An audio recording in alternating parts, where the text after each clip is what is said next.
All right, welcome to Lecture 5. Now that you're an expert in causing damage everywhere around you, we next turn our attention to immunities, weaknesses, and resistances, and we begin with immunities. So, the first paragraph of your textbook clearly states that when you have immunity to a specific type of damage, you ignore all damage of that type. If you have immunity to a specific condition or type of effect, you can't be affected by that condition or any effect of that type. You can still be targeted by an ability that includes an effect or condition you're immune to, you just don't apply that particular effect or condition. Pretty self explanatory, right? Makes sense? We can move on? Of course not. In fact, this entire page is probably the most dense and dry part of the book that I have read so far. But fear not, when it comes to subjects such as immunity, like everyone else, I am somewhat of a scientist myself, so without further ado, let me explain this to you in a way that will make sense. So, before we even get to discuss immunities, it is prudent to delineate between three separate notions: your attack's damage type, effects and conditions it imparts, and trait it carries. So using this spell here, Noise Blast, as an example, I'll say these again. Your attack's damage type, effects and conditions it imparts, and trait it carries. Trait, in this case, is just a keyword that gives further clarification for a spell. So in this case, it just means that if the spell can't make a sound, it won't work. And now we can unpack those paragraphs we have read before. What is immunity to a damage type? It just means you ignore all damage of that type. Immunity to a condition or effect means you can't be affected by that condition or effect. And immunity to effects carrying a trait means you are unaffected by effects with that trait. And it is important to note that these are independent of each other. So just because you can't be stunned, that doesn't mean you can't be deafened or that you won't receive sonic damage. So in other words, just because you are immune to one part of this spell can still target you. Now, if you're watching this closely, you might be wondering, wait, what do you mean immune to sonic trait? It makes no sense.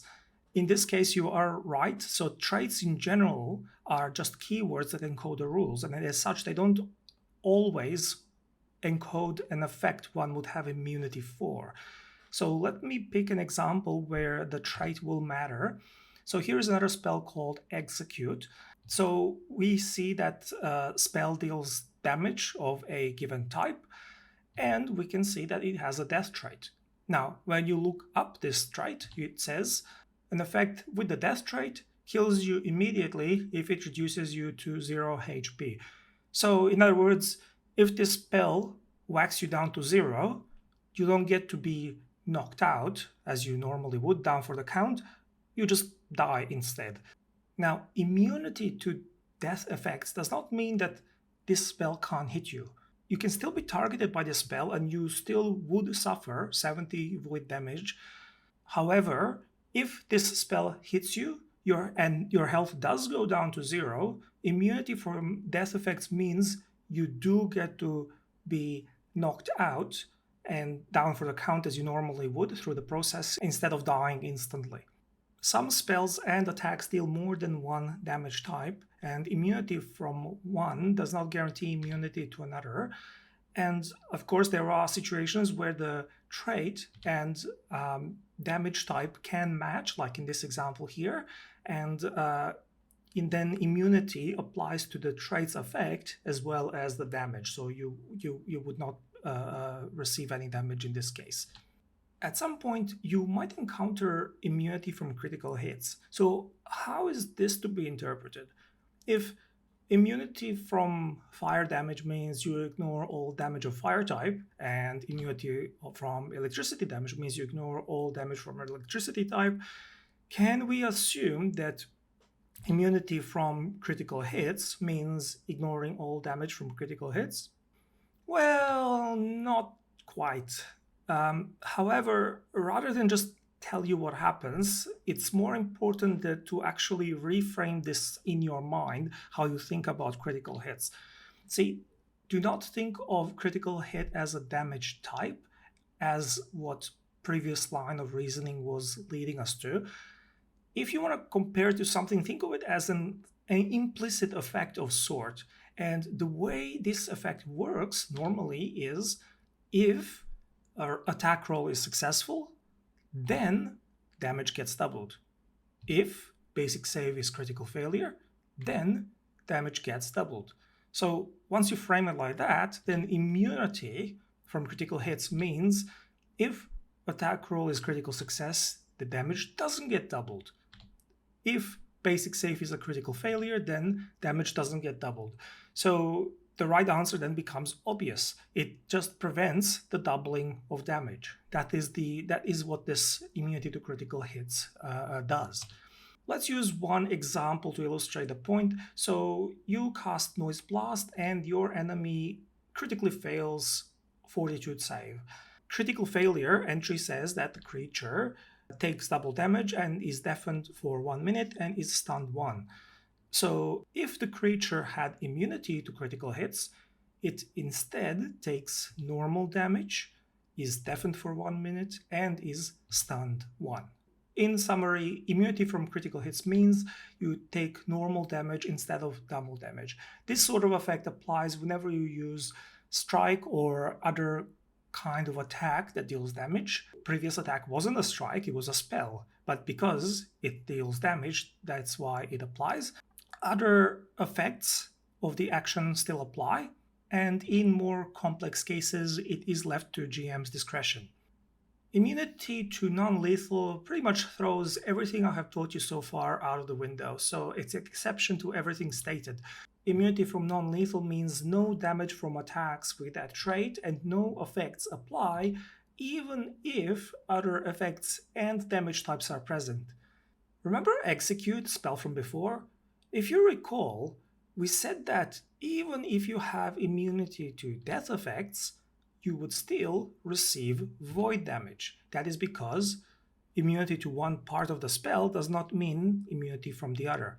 Well, immunity to non-lethal is exception to this rule. If you cast Daze on a creature that has immunity to non-lethal, it would not suffer any damage and no other effects would apply.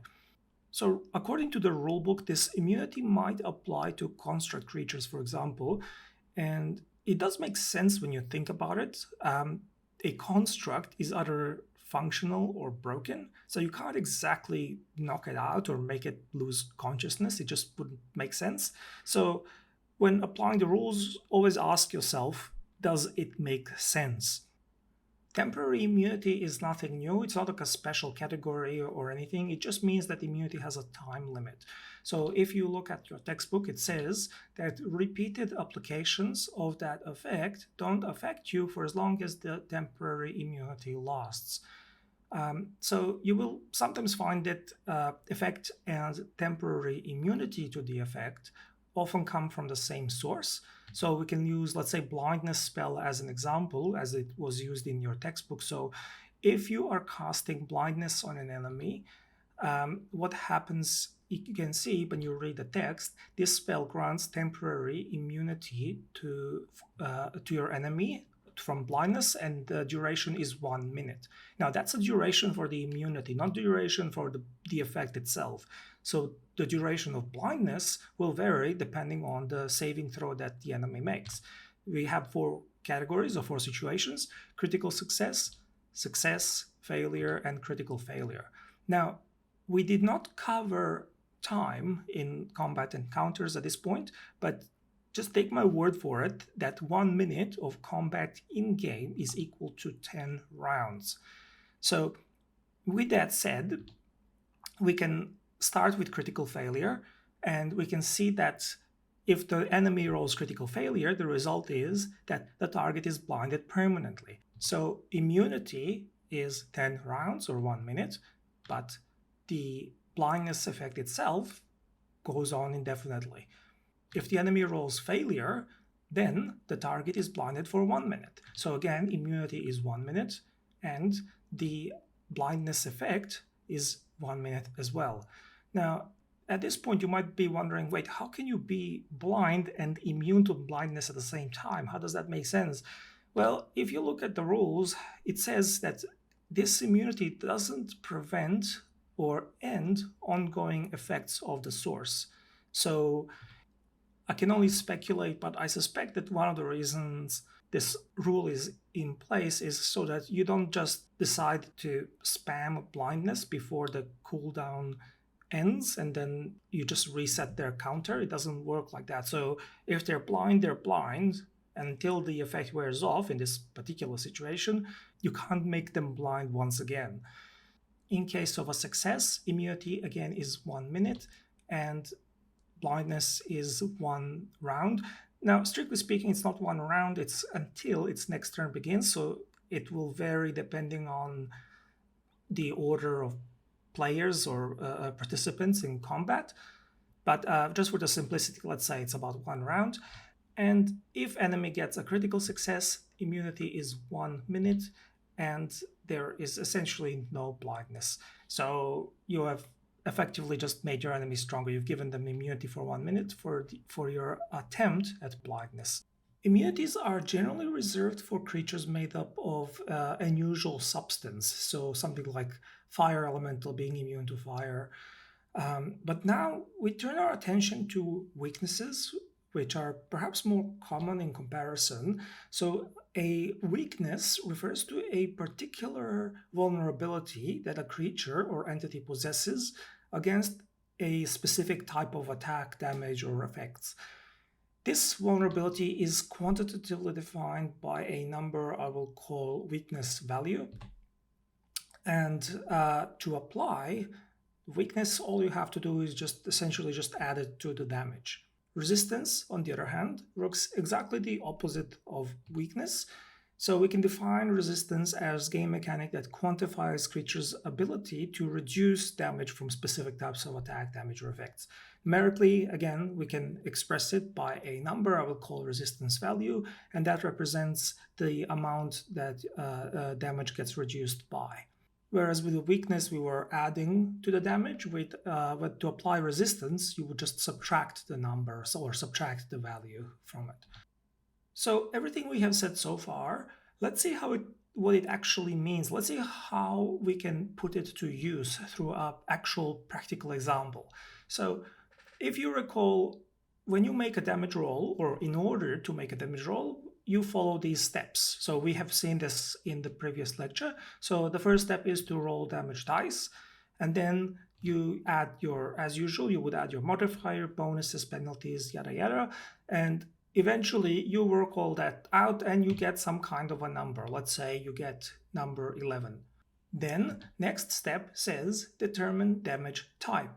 So this number 11 won't necessarily be on its own, especially if your attack has multiple damage types. For example, you might be dealing 7 slashing damage and 4 fire. In addition to that, depending on the roll, there might even be an additional effect to your attack, like this one. So these need to be considered separately. Step 3 says apply immunities, weaknesses, and resistances. As you recall, they have to be applied in that order. Say immunities, weaknesses, and then resistances. So you can think of them as sort of like filters of sort. Now, let's say enemy has temporary immunity to being stunned or stun effect. So at this point, you can make a note and say, okay, so immunity applies first, and this effect does not go past this point. So you have this kind of a situation here. Then you consider weaknesses. If the enemy has no weaknesses listed, then okay, you move on to resistances. That's the last bit. Let's say enemy has negative, or sorry, I should say 5 slashing resistance and 5 fire resistance. 7 take 5 is 2, and 4 take 5, so that will actually reduce it to 0. So you end up with +2 and +0. And so when you put it all together, you end up with the total damage in the end is 2, and then you get to the last point, which is if any damage remains, reduce hit points the target has by that amount. So in this case, the damage you are inflicting is 2, and that is what you would be reducing HP by. As you can see, things can get very complicated very rapidly with these sort of things. So if you deal slashing damage and your enemy has a slashing weakness, then you would apply that weakness as you normally would. But sometimes there might be a situation where you have like a combined sort of an item that has a particular material or rune or magic item of sort, where a situation is more complicated. In those cases, when more than one weakness or resistance for that matter applies, what you have to do is you need to use the higher value or the highest value. So in this case, cold iron. So this applies for weaknesses as well as for resistance.